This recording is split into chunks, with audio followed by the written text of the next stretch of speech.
Hello everyone. You are watching a fragment of the program Countdown from July 3, 2023. Today is Monday. See the full version on the Patreon resource. And thanks to everyone who becomes our patrons right now. And now to the main topic. Terrorists PMC, Wagner, suspended the recruitment of mercenaries in Russia. This message appeared on PMC resources.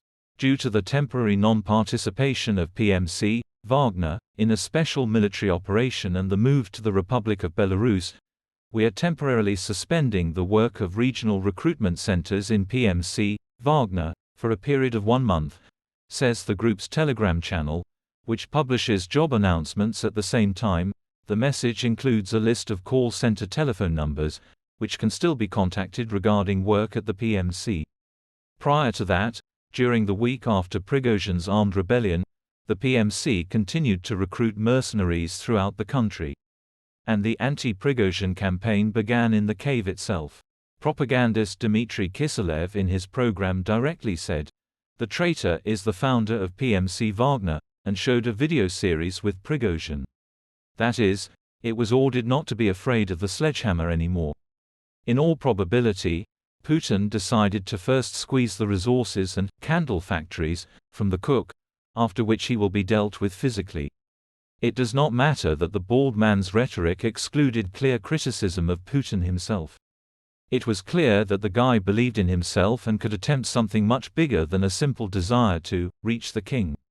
Today he knocks with a sledgehammer on the wall of the bunker, and tomorrow he may hit the skull. The nature of power in the cave is such that the slightest disloyalty is punishable by death, and here there is a whole rebellion. Therefore, Surovikin also disappeared, and several other generals were arrested. The rest sit and shake in the corners. However, as hairy analysts note, the political crisis has not been overcome. All personnel decisions have been put on hold. Prigozhin supports up to 25% of the population, and this will have to be reckoned with. At least, until the moment when the personality of the rebel is not erased from memory. According to closed FSO polls, Prigozhin's support is around 34%, and in Prigozhin's dispute with the Ministry of Defense, 39% rather share the rebels' position.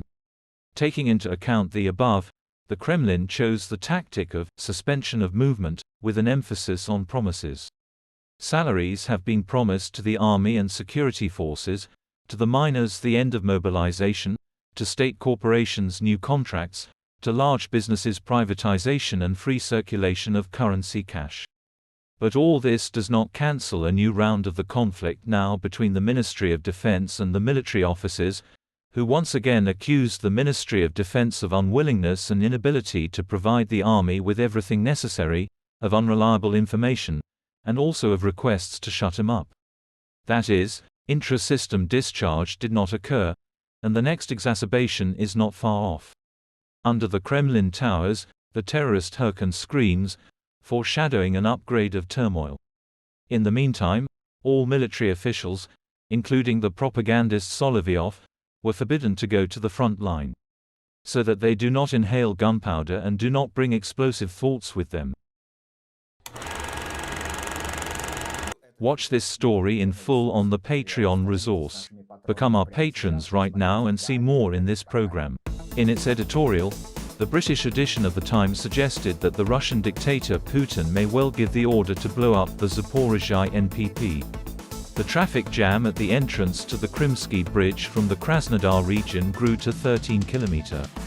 Even a warning from Ukraine does not stop the numerous moms rushing to vacation in the occupied Crimea that the vacation may turn out to be too hot. The odious deputy and militant Adam Delimkhanov appeared in a video where he drinks tea with Ramzan Kadyrov.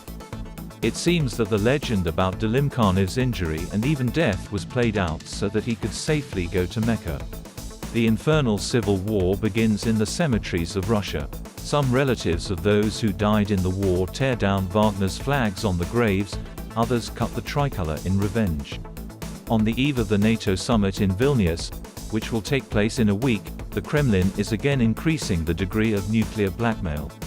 On July 3, Rossiyskaya Gazeta published the article, The Age of Confrontation, in which Dmitry Medvedev again announced a nuclear war with the West.